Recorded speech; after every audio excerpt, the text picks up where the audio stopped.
الحمدللہ رب العالمین والصلاة والسلام علی اشرف الانبیاء والمرسلین وعلی آلہ واصحابہ اجمعین ومن تبعہم بإحسان الی یوم الدین، اما بعد۔ حضرات گرامی قدر، کل میں نے آپ کے سامنے عرض کیا تھا کہ یہ رمضان مبارک کا مہینہ ہمدردی کا، غمخواری کا مہینہ ہے۔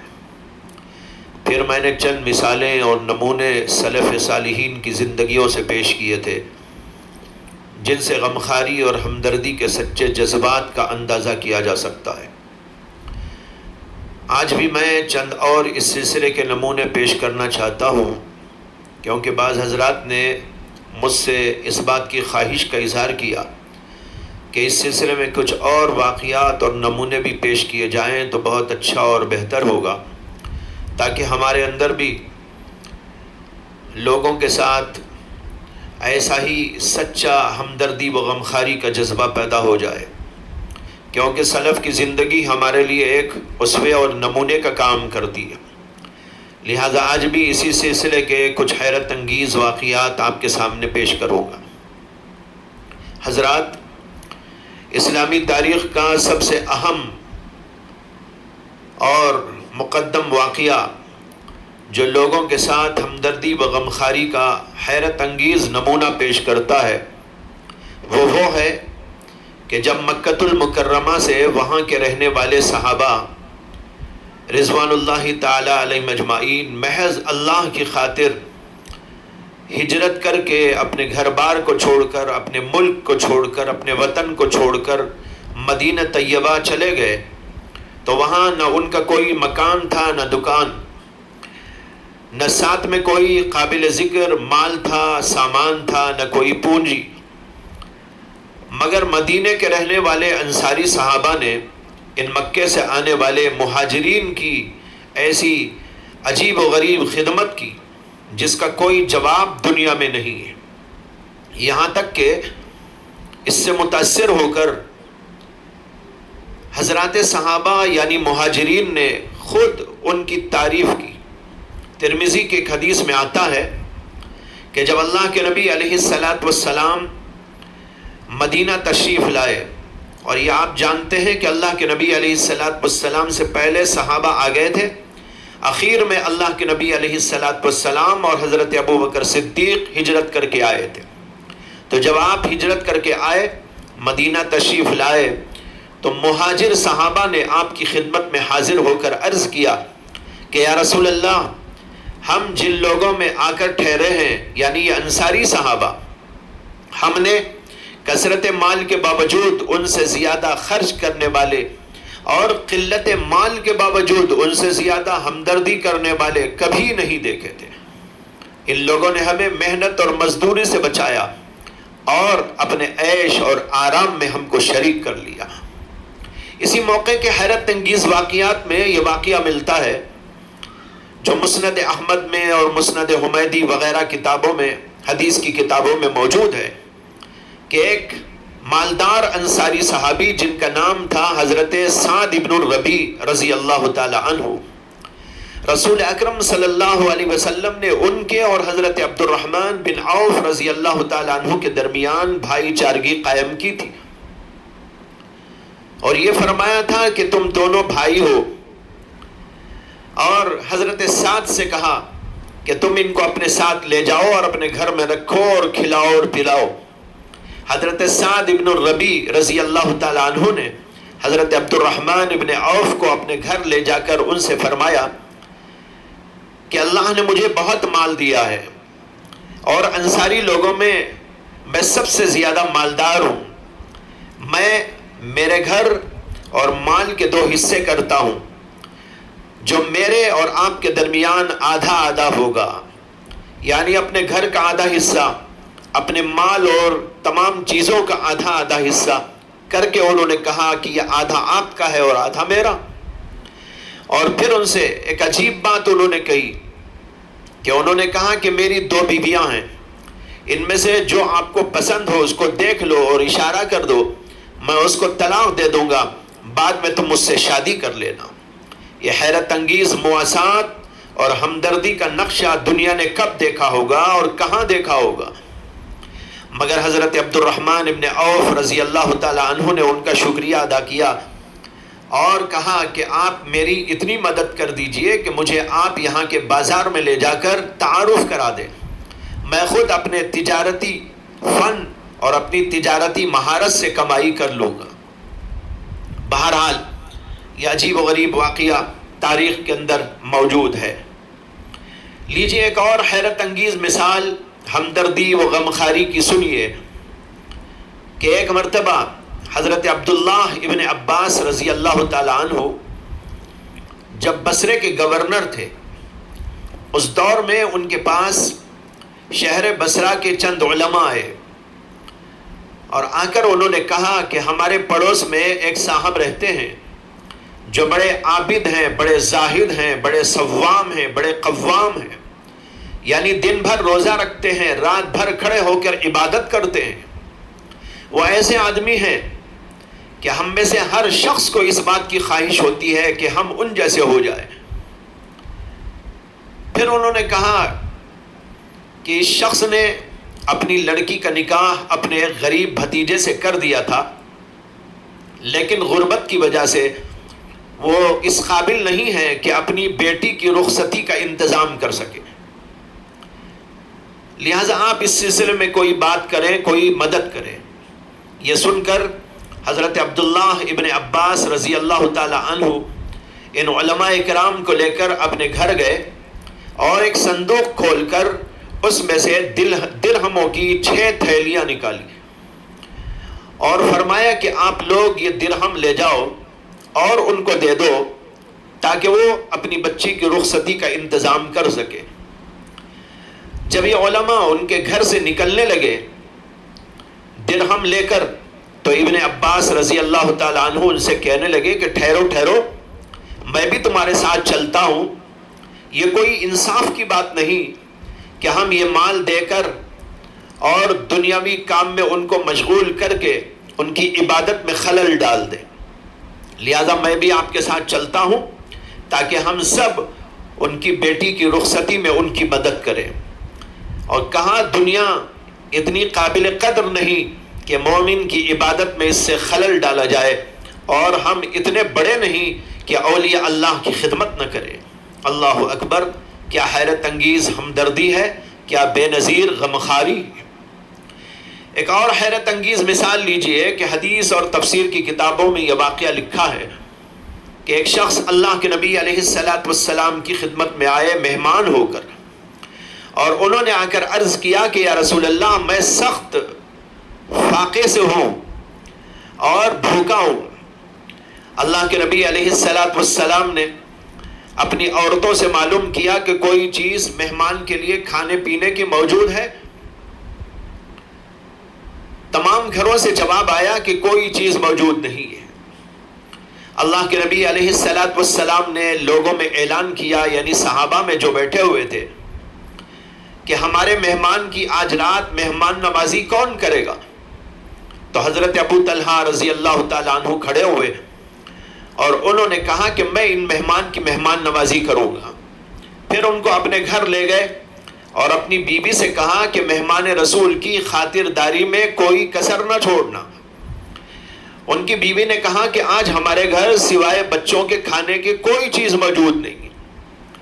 حضرت ابو طلحہ نے کہا کہ بچوں کو بہلا پھسلا کر سلا دو، اور ہم بھی آج اللہ کے نبی کے مہمان کی خاطر بھوکے رہ جائیں گے، اور جو کھانا بچوں کا موجود ہے اس کو لے آؤ، اور جب ہم مہمان کو لے کر دسترخوان پر کھانے کے لیے بیٹھیں تو کسی بہانے سے تم چراغ کو بجھا دینا تاکہ مہمان سمجھے کہ ہم بھی ان کے ساتھ کھانا کھا رہے ہیں، کھانے میں شریک ہیں۔ چنانچہ ان کی بیوی نے ایسے ہی کیا۔ حضرت ابو طلحہ مہمان کے ساتھ بیٹھ کر منہ سے اس طرح آواز کر رہے تھے جس سے مہمان نے سمجھا کہ وہ بھی ساتھ ساتھ کھانا کھا رہے ہیں، اور ابو طلحہ کھانا مہمان کے سامنے رکھتے جاتے تھے اور مہمان کھاتے جاتے تھے۔ اس طرح سارا کھانا مہمان کو کھلا دیا اور خود وہ اور ان کے بچے سب بھوکے رہ گئے۔ جب صبح ہوئی اور اللہ کے رسول علیہ السلام کی خدمت میں گئے تو آپ نے فرمایا کہ فلاں مرد اور فلاں عورت سے اللہ نے تعجب کیا اور ان کے بارے میں یہ آیت نازل فرمائی. پھر اس کے بعد آپ نے یہ آیت کریمہ ان کو سنائی وَيُؤْثِرُونَ عَلَىٰ أَنفُسِهِمْ وَلَوْ كَانَ بِهِمْ خَصَاصَةٌ. یہ حضرات وہ ہیں کہ اپنے اوپر دوسروں کو ترجیح دیتے ہیں اگرچہ خود ان کو تنگی ہوتی ہے. ایک اور حیرت انگیز واقعہ تاریخ نے محفوظ کیا ہے کہ حضرت ابو جہم ابن حذیفہ ایک صحابی ہے اور انہوں نے بڑی لمبی عمر پائی تھی. زمانے جاہلیت بھی انہوں نے دیکھا تھا اور زمانے اسلام بھی دیکھا تھا. وہ کہتے ہیں کہ جنگ یرموک میں میدان جنگ میں میں میرے چچا زاد بھائی کو تلاش کر رہا تھا اور ساتھ میں ایک مشکیزہ بھی لے کر گیا تھا تاکہ اگر وہ مل جائیں اور پانی کی ضرورت پڑے تو پریشانی نہ ہو. کہتے ہیں کہ میں نے میدان جنگ میں ان کو زخمی حالت میں ایک جگہ پا لیا. وہ نزع کی حالت میں زخمی پڑے ہوئے تھے. میں نے ان سے کہا کہ کیا میں تمہیں پانی پلاؤں؟ انہوں نے کہا کہ ہاں پانی پلاؤ. اتنے میں ان کے قریب سے ایک اور شخص نے جو زخمی حالت میں پڑے ہوئے تھے آہ کی. میرے چچا زاد بھائی نے کہا کہ پہلے ان کو پلا دو پھر مجھ کو پلانا. وہ کہتے ہیں کہ میں نے دیکھا تو وہ حضرت عمرو ابن عاص کے بھائی حضرت ہشام ابن عاص تھے. ابو جہم کہتے ہیں کہ میں ان کے پاس پہنچا اور ان سے کہا کیا پانی پینا چاہتے ہو؟ انہوں نے کہا کہ ہاں. ابھی پلانا چاہتا تھا اتنے میں ایک اور شخص کے کراہنے کی آواز آئی تو ہشام کہنے لگے کہ پہلے ان کو پلا دو. حضرت ابو جہم کہتے ہیں کہ میں ان کے پاس پہنچا تاکہ ان کو پانی پلاؤں تو ان کا انتقال ہو چکا تھا. لہٰذا میں واپس ہشام کے پاس آیا, دیکھا تو ان کا بھی انتقال ہو چکا تھا. یہ دیکھ کر میں اپنے چچا زاد بھائی کے پاس لوٹ آیا کہ ان کو پانی پلا دوں, مگر جب ان کے پاس پہنچا تو ان کا بھی انتقال ہو چکا تھا. عجیب و غریب, حیرت انگیز ہمدردی, غمخواری اور دوسروں کے ساتھ نیکی کا جذبہ. بھائیو, آپ نے نام سنا ہوگا حضرت امام زین العابدین ابن علی ابن الحسین کا. یہ بہت بڑے عالم, بہت بڑے فاضل, بہت بڑے اللہ والے. یہ حضرت علی رضی اللہ تعالیٰ عنہ کے پڑپوتے ہوتے ہیں. حضرت حسین کے بیٹے تھے حضرت علی. علی کے بیٹے یہ ہوتے ہیں جن کا نام ہے زین العابدین. ان کے بارے میں تاریخ نے لکھا ہے کہ وہ رات کی اندھیری میں نکلتے تھے, روٹیوں کو لے کر اور مساکین اور فقراء میں ان کو تقسیم کرتے تھے اور کہا کرتے تھے کہ رات کی اندھیری میں صدقہ کرنا اللہ کے غضب کو ٹھنڈا کرتا ہے. اور اس سے بھی زیادہ حیرت انگیز بات یہ ہے کہ تاریخ میں لکھا ہے کہ مدینے کے کئی خاندان ایسے تھے جن کو ان کے گزر بسر کے لیے روز آپ کچھ نہ کچھ ضرورت کی چیزیں پہنچاتے تھے اور یہ سلسلہ برساں برس تک جاری رہا, مگر ان لوگوں کو کبھی پتہ نہیں چلا کہ وہ کون ہے جو دے جاتا ہے اور ان کو کہاں سے مل رہا ہے. یہاں تک کہ جب حضرت زین العابدین رحمت اللہ علیہ کا انتقال ہوا اور لوگوں کو ان کا معاش ملنا بند ہو گیا, ضرورت کی چیزیں ملنی بند ہو گئی, تب لوگوں کو معلوم ہوا کہ جو کچھ ملتا تھا وہ دراصل آپ کے یہاں سے ملتا تھے. مزید تاریخ کہتی ہے کہ جب ان کا وصال ہوا تو ان کی پیٹھ پر کچھ نشان نظر آیا. جب تحقیق کی گئی تو معلوم ہوا کہ وہ روزانہ اپنی پیٹھ پر اناج اور غلہ لاد کر جو لے جاتے تھے اور بیواؤں اور مسکینوں اور غریبوں میں تقسیم کیا کرتے تھے, اس کی وجہ سے یہ نشان پڑ گیا تھا. یہ تھے حضرت زین العابدین رحمت اللہ علیہ. ایسی ہمدردی تھی مخلوق کے ساتھ, غریبوں کے ساتھ, محتاجوں کے ساتھ, بیواؤں کے ساتھ, کہ وہ یہ سب کچھ کرتے تھے ان کی خدمت, لیکن کسی کو معلوم بھی نہ ہوتا تھا. اب ایک اور حیرت انگیز واقعہ سنیے جو تاریخ کا ایک نادر واقعہ ہے.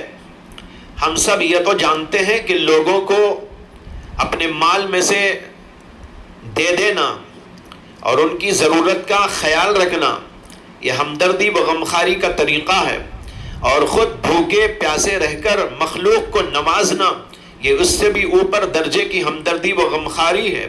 مگر آپ نے کم سنا ہوگا کہ ایک آدمی کسی کی ہمدردی میں خود کو تکلیف و پریشانی میں ڈال دے اور اپنی جان گنوانے کو تیار ہو جائے، مگر ہماری تاریخ ایسے واقعات سے بھی خالی نہیں ہے۔